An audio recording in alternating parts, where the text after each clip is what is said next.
dipaksa imbang. Tempo yang tadi sempat dipegang di game yang pertama, seketika cukup menghilang ya. Iya. Karena Marky dengan Guinevere. Oke. Ini sedikit berbeda dengan dua hero yang dipakai di awal ya. Karena Guinevere nggak punya durabilitas dibandingkan dengan hero yang tebal. Seperti misal Akai atau Baxia. Ya, bisa jadi PR juga Joy, nanti siapa yang nangkep nih? Ya nggak ada sisi pasti juga ya sebenarnya untuk efek suppress. Apalagi yang kita tahu juga ada sedikit immune yang bisa dimiliki oleh Joy di stack 4 untuk Rhythm of Joy-nya juga. Dan itu yang harus dimaksimalin sama Nico dan PR dari Geek Fam untuk bisa menghentikan laju dari Nico dan juga Stitch ya karena akhirnya damage-nya ada 2 nih. Ya. Bahkan Lina pun jangan sampai dilupakan. Stitch ya, cukup ngeri dengan marksman-marksmannya ya. Oh, tapi Nico, Rhythm of Joy, engage karena Aboy masih bisa selamat. Dan untungnya belum ada di level 4-nya untuk Nico. Ya tapi flicker ya di trigger juga di menit yang pertama dan dari segi emblemnya sekarang Stitch menggunakan sama-sama nih ada Tenacity. Akhirnya ya, Tenacity fatal, Swift berarti ada attack speed yang diincer. Ini buat si Cadera, tapi aku ngelihatnya dari emblem assassin yang dipakai sama Joy sekarang. Iya. Emblem assassin, Mulai larian kah dia? mau lari-larian kah? Heeh. First itemnya ke Genius atau ke Starlim dulu nih? Iya, ini ada 2 tipikal beda lagi kan dari item pertamanya dan belum terlihat sepertinya karena masih ada Magic Shoes aja di sana. Ya pasti dengan cooldown ya, cooldown 10%. Dan Blinks hanya menunggu, hanya membuka vision juga. Jadi ini tempo yang cukup pelan. Sedang kita lihat sekarang karena dari proses juga Nico ini butuh level 4 untuk bisa mendapatkan turtle. Iya, tapi untuk turtle yang pertama sekarang sudah hadir. Marky bersiap juga, sementara Luke masih belum mendapatkan level 4-nya. Dihalang-halangi oleh Shadow dan juga Lina, tapi setup dari turtle pertama seperti yang akan dipegang oleh Geek Fam.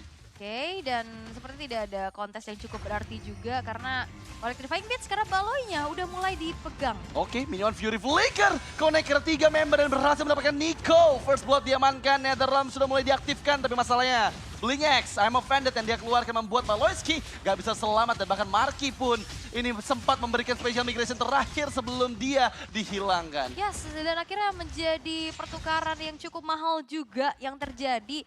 Dan Geek Fam sebenarnya bisa dibilang unggul ya karena mereka dapetin turtle. Iya, dan juga itu tadi tim fight yang mepet banget loh Iya. sebenarnya semuanya. Dan yang bisa menangkap Nico tadi adalah Minion Fury dan juga Flicker. Karena Kayaknya efek immunnya udah habis. Nico ini tipikal yang main Genius nih kayaknya. Genius ya. Heeh. Ya kan dia pakai assassin loh, ngincar penetration. Iya ya. Oke, tapi kita akan lihat nantinya. Namun keberadaan dari gold lanernya juga masih aman-aman aja. Yang biasanya kita lihat bagaimana range yang kalah dari Kari. Ini justru dimenangin nih sama Cadera, apalagi dengan sharing XP dari Turtle ya tadi ya. Iya. Oke, Ya. dan setup nih. Ini sudah mulai kembali mengarah ke arah Aboy yang sekarang kehilangan cukup banyak HP. Flicker kembali digunakan tapi nggak bisa melarikan diri dari Nico dengan Electrifying Beats-nya. Flicker juga nggak selamat ya, karena kan one time dia Flicker, dia pindah.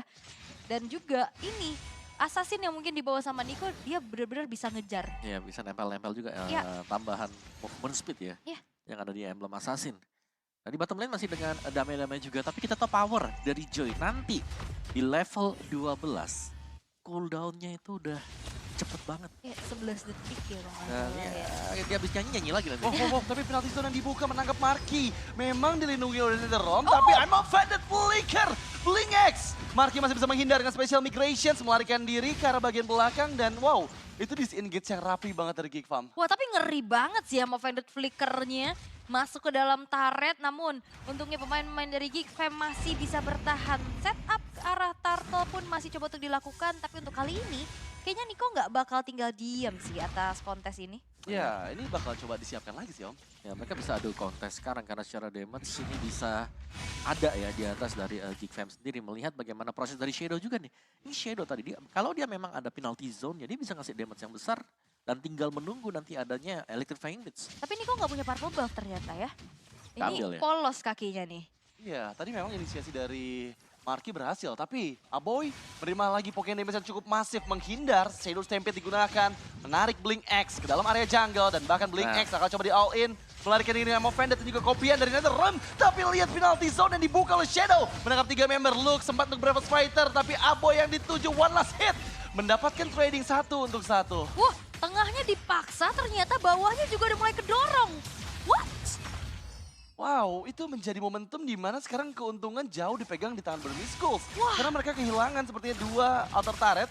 Dan oke, para buff juga menjadi tujuannya. Memang tradingan dengan Turtle yang kedua, tapi lihat damage yang masuk dari Nico. Benar-benar sakit banget, untungnya mid lane outer turret masih ada FP. Wah ini caderannya juga tumbang. Ini menjadi kerugian yang besar buat Geek Fam. Ya, banyak sisi ya yang bisa dimenangkan oleh Burmese tadi. Dan Genius One first item tadi itu buat Nico. Wah ya kan udah main typical Genius kan, mainnya spamming lagi tapi Baloy. Oke, membuka minion Fury, connect memang ke arah Blink X. Akhirnya ditangkap, Flicker yang gagal menangkap, Stitch masih bisa menghindar. Tapi ya masih ada keuntungan di tangan dari Burmese Goals. Ya, benar itu dia Genius One untuk Nico. Berbanding dengan defense item Radiant Armor. Ini dibuild oleh Marky, jadi masih bisa untuk menahan Electrifying Blitz, tapi untuk di awal jelasnya. Dan ada Clock of Destiny ya, item yang cukup jarang kita lihat dibeli oleh Lina. Tergantung kondisi biasanya Kondisinya ya. betul. Dalam case-nya beberapa juga yang punya Clock of Destiny masih bisa memenangkan dari segi damage-nya. Tapi ini banyak sisi banget yang dimenangkan sama Geek Fam, tapi Stitch-nya dikejar. Ya, mencoba melarikan diri, backupan memang datang, malah membuat Marky yang ditangkap oleh Burmese Goals. Waduh, ini entah kenapa dari domino efeknya kerasa banget ya. Kayak mistake-nya chaining terus-terusan. 1-2 move yang akhirnya bisa dimanfaatkan oleh Burmese. Ini membuat akhirnya mereka unggul. Dari atas turtle tadi pindah ke purple, terus pindah lagi ke bawah. Ini semuanya dijalankan disetir oleh Burmese Goals juga. Dan mereka bisa tetap melanjutkan invade mereka untuk berusaha mendapatkan purple buff. Tapi purple buff-nya dijaga oleh Geek Fam. Jadi ada setup juga yang sedang coba diusahakan oleh Geek Fam. Wow, tapi ini masalahnya bahaya banget loh. Udah mempersiapkan ambush di masing-masing timnya. Semak-semak yang cukup angker, tapi Luke membuka berapa fighternya, menerima cukup banyak pokoknya damage. Netherrealm memang diaktifkan, tapi Luke keluar dari area Netherrealm dan bahkan Luke terpanis. Penalty zone Shadow menangkap 2 member di sana. Geek Fam masih bisa melarikan diri. Wah, ini kelihatan Geek Fam seperti mereka terhipnotis dengan adanya gameplay yang dipaksa sama Burmese Goals. Mereka dipaksa fight dan akhirnya lini lainnya terbengkalai. Ya, dan bahkan Nico tadi di posisi yang berbeda itu belum join team fight sama sekali. Untuk second item, Holy Crystal bagi Nico akan menambah lagi perihnya Electrifying Blitz. Wow, tapi lihat Marky tertangkap yang offended flicker. Dan itu berbahaya banget karena masih ada Revenge Strike yang connect ke arah tubuh dari Marky di waktu yang bersamaan dengan Turtle ketiga yang sudah ada Baloyski yang akan ditangkap flicker untuk defensif. Yap, wah ini informasi banget sih. Baloynya nggak ada flicker dan juga Markinya dalam keadaan harus pulang dulu. Dan kesempatan untuk Burmese Goals bisa mendapatkan turtle tanpa adanya kontes yang dilakukan oleh Geek. Ya, ini benar-benar untung banget loh dari segi objektif. Semua dimenangkan oleh Burmese. Setidaknya nih ya, ada pertukaran lah buat Geek Fam. Mereka bisa dapetin bottom taratnya dulu. Tapi ini masih di awal dan ini nggak boleh berlanjut terus bagi Geek Fam. Mereka nggak boleh membiarkan team fight selalu dimenangkan Burmese. Ya ini bahaya kan, dari tadi ini bakal jadi domino effect yang berat gitu. Harus dihentikan secepat mungkin, apalagi keberadaan dari Cadera juga dalam tidak baik-baik saja. Sebagai tulang punggung damage nantinya di late game untuk bisa memporak-porandakan frontliner dari Burmese, ini udah tumbang 1 kali. Ya, apalagi the big constant sebenarnya damage dari Stitch. Dengan range yang jauh, volley shotnya ini yang bakal bisa, ya damage-nya bakal terakumulasi secara terus-menerus. Masih ada worthy-nya. Betul, dan susahnya kalau misalkan dari Cadera ini nggak punya speedy light wheel, powernya tuh hilangnya parah. Ngandelin basic attack tuh nggak bisa kayaknya, susah banget. Beda sama Stitch yang bisa mainin pasif dari volley shotnya. Ya, dan juga basic attack-nya bakal tertutup dengan 2 dominance ice yang sudah dipegang tadi. Wow, itu akan cukup merepotkan pastinya. Tapi sekarang purple buff, ini tadinya aku kira bakal dikontes ya. Karena Shadow sudah membuka visions-nya. Geek Fam dicoba mempertahankan inner turret bottom lane. Tapi Worldy membuat Baloyski kehilangan cukup banyak HP. Dan di sisi lain, ini seorang diri Nico mengontrol lane jauh dari Geek Fam. Ya ini Nico-nya jalanin lane jauhnya dan sedangkan gak ada yang bisa mirror hal tersebut dari Geek Fam. Ya ini bakal, sudahnya buat Geek Fam mereka memang fokus orientednya ada di team fight. Yap. Jadi untuk split seperti yang dilakukan oleh Nico ini untuk milih siapa yang harus menjaganya agak sulit seharusnya. Ini maksa bawah banget nih kayaknya dari Burmese. Kayaknya sih bakal bisa didapatkan ya, karena terlalu risky juga. Shadow membuka penalty zone, inner turret berhasil dihancurkan, Netherrealm yang diaktifkan, tapi Shadow tereksekusi. Backupan memang ada, tapi masalahnya bagian atas juga. Nico berhasil mendapatkan inner turret lainnya. Ya ini pertukaran Shadow ini menjadi tidak sia-sia ya, bahkan menjadi keuntungan yang besar buat Burmese Goals karena 2 inner turretnya hancur. Dan ya memang turret gak akan bisa tumbuh lagi dan Shadow 10 detik bakal muncul. Dan Ya, memang Shadow Dukman juga. Tapi lihat berapa banyak source juga yang harus dijaga untuk menjaga dia sendiri tadi. Banyak yang harus dibuang oleh Geek Fam untuk bisa mengembangkan Shadow. Oke, Lordnya bakal ditarik terlebih dahulu ke area sisi dari Geek Fam. Sedangkan Niko-nya udah mulai sneaky-peeky di area rerumputan. Mencari informasi dari Blinks-nya, menjadi garda terdepan pula. Dan Stitch sekarang sudah memegang ke arah orange buff. Tapi Lordnya di-reset. Ya, itu bakal cukup beresiko sih. Lihat perbedaan dua level antara Marky dan juga Nico. Dan Malayuski tertangkap Amo Vended di all-in sudah. Flicker untuk defensif, tapi Marky pun demikian. Mencoba melarikan diri, tapi sepertinya nggak bisa selamat Marky. Dan sekarang kehilangan jungler membuat Burmese Ghouls mendapatkan Lord yang pertama. Ini mereka tahu momentum di saat caderanya muncul di bawah ya. Itu mereka langsung nyepetin ke arah Lordnya juga dan akhirnya nggak jadi keuntungan karena caderanya pun nggak dapetin inner turret. Ya, dan Marky yang tumbang tadi. Dan Baloyski yang sebenarnya diinisiasikan masih sempat untuk kabur. Tapi yang jatuh korban junglernya dan I'm offended. Wah, Wow, itu damage-nya Nico! sakit banget. Bahkan Luke berusaha menghindar tapi masih bisa terkena efek dari volley shot Nico. One last hit masih bisa selamat. Baloyski membuka minion Fury juga Enter Realm yang diaktifkan. Tapi sangat disayangkan belum ada member dari Burmese Ghouls yang didapatkan. waduh, look-nya hilang, Lordnya masih bisa jalan di arah atas. Bahkan hanya ada satu turret aja yang bisa ditabung sama Geek Fam. Seperti apa dari gameplay yang harus bisa dimaksimalin sama Geek Fam? Karena dari tadi mereka kebawa terus. Iya, Apa yang disajikan sama Burmese. Dan bahkan Niko-nya udah punya Holy Wings. Jadi benar-benar kuat banget ya untuk bisa melakukan hal tersebut. Tapi kali ini untuk Burmese Ghouls mereka tinggal nabrak juga.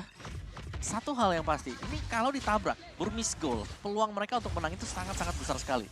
Ya, tapi sekarang dengan Lord yang pertama bahkan lagi-lagi Nico mengacak-ngacak masuk seorang diri. Electrifying Beats memang udah nggak ada dan Baloyski sudah mendapatkan Athena Shield-nya tapi masih ada Super Wave Minion di bagian mid lane dan juga bottom lane-nya nih. Dan Iya. dua best turret sepertinya dihancurkan. Semahal itu first pick buat Bruno ya. Impact-nya sangat-sangat luar biasa dan aku penat ya. Lagi-lagi penalti Blaker Shadow menangkap dua member. Netherrealm memang diaktifkan tapi di copy juga dengan Lina dan bahkan sekarang dengan Baloyski. Beserta dengan Shadow, 3 best turret dihancurkan tapi lihat Stitch terlalu maju. Akhirnya terlalu greedy membuat dia dipanis dengan double kill oleh Cadera. Dan Blink X, one last hit, triple kill from Cadera membalikan keadaan. Yap, ya ini dia. Sebuah pertukaran yang akhirnya menjadi keuntungan untuk Geek Fam. Walaupun sebenarnya kalau ngeliat dari base turret yang terbuka, Burmese Ghouls ini hanya butuh bantuan Lord aja tadi. Benar. 3 base turret sudah hancur. Banyak yang harus dibayarkan oleh Geek tadi ya. Iya. Tumbangnya 3, ditukarkan dengan 3 best start mereka yang juga harus hilang. Sementara item-item dari Nico juga ini sudah mulai terkumpul lagi. Dan semakin perih jelas untuk Nico yang bisa mengejar. Sementara Cak Dera tadi. Yap. Itu adalah positioning yang menurutku harus dilakukan secara terus-menerus. Jaga positioning di belakang, free hit, free shot. Masih ada chance untuk Geek Fam. Tapi ini harus clear banget sekarang. Karena usaha yang dilakukan tadi, itu mereka bisa dapetin. Karena dive ini dilakukan oleh Burmese. Ya, dia pede banget ya tadi buat maju lagi. Tapi ya kalau misalkan berbicara tentang adanya prolong team fight ya itu punya adanya Netherrealm plus front line yang tebal-tebal juga. Ya kan ada Luke, ada Marky, ada Baloyski di sana. Sehingga akhirnya dari Burmese Ghouls melakukan adanya sedikit pergerakan yang over di arah bottom lane dan akhirnya itu bisa dimanfaatkan oleh Geek Fam. Ya, memang overextend yang dilakukan oleh Burmese Ghouls. Mereka sadar 3 best turret yang hancur merupakan keuntungan yang cukup masif. Dan sekarang mereka akan mencoba kontes kembali di area Lord yang kedua. Memang sudah ada teritori yang dipersiapkan oleh Burmese Ghouls. Tapi mampukah Geek Fam setidaknya mendapatkan Lord yang kedua ini? Oke, ini udah untuk adu ya. Kalau kita bicara soal adu untuk head to headnya Burmese, chance mereka menang ini besar banget tadi.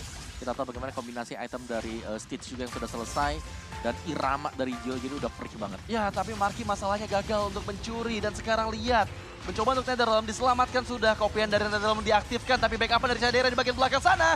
Minion Fury dibuka dari Baloyski, menangkap Stitch. Mencoba melarikan diri, tapi damage terlalu sakit. Look, melompat dengan indah. Bravest Fighter bahkan ke lini belakang. Blinks sempat untuk flicker, tapi masa dikejar kembali. Dan mampukah dia selamat? Ternyata tidak. Lord ditukarkan dengan 2 member Burmese Ghouls. Iya, karena Burmese Ghouls-nya juga paksa fight ya, yang dimana kesiapan dari Geek Fam ini lebih matang juga untuk bisa melakukan adanya inisiasi. Dan kembali dari Baloy yang bisa menciptakan momentum tersebut. Nah, ya, cukup overconfident ya dari Ya. Burmese juga. Dan ini seharusnya akan menjadi satu Lord giveaway untuk Geek Fam. Melihat kondisi dari Cadera yang sudah mulai bisa mengontrol pemain-pemain Burmis yang mencoba untuk menabrak. Itu Iya. damage dia ini udah mulai di atas rata-rata tadi. Dari goldnya juga sudah mulai cukup jauh. Ini mengungguli Stitch. Iya, dan itu ya yang perlu diperhatikan sama teman-teman dari Burmis Goals.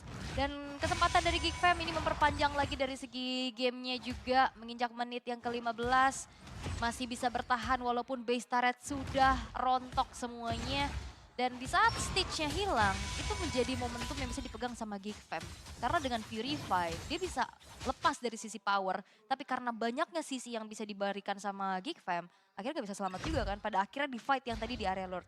Oh, ya, dan tinggal permainan bersih sebenarnya dari Geek Fam kalau mereka mau bisa ngebalikin ya. Iya. Karena kita melihat dari Burmis ini mereka udah mulai ya kelepasan satu demi satu, bisa dipunish juga. Dan itu lebih memudahkan ke depannya nanti untuk Geek Fam kalau mereka masih bisa bertahan. Ya minusnya hilang base turret itu. Iya. Yang membuat mereka jauh lebih extra effort lagi buat bisa defense sembari harus menunggu kontes di luar. Iya, karena kan yang jalan juga minion-minion yang udah minion gede. Terus juga kalau misalkan bicara tentang ada mobilitas dan split push ini bisa dijalanin lane jauhnya sama Nico. Sedangkan kalau dari Geek Fam ya mereka hero-hero yang cukup terbilang ya team fight semua. Oke, satu glowing one. Ini bagi Nico, nambah lagi ya damage-nya dia. Tapi akhirnya Baloski juga punya Flash of the Oasis. Ini bisa menjadi item yang cukup membantu nanti ketika ada team fight yang coba untuk dilakukan oleh Burmis Goals. Karena sejauh ini juga Burmis, mereka memang terpunish. Iya. Tapi mereka majunya satu-satu. Betul. Dan itu pemilihan item yang menurut aku cukup bagus ya. Dimana Flash of the Aces sebagai item, mungkin item ketiga dari Baloiski. Di level 15-nya ini udah full dari shield yang dihasilkan ketika dia memberikan healing effect.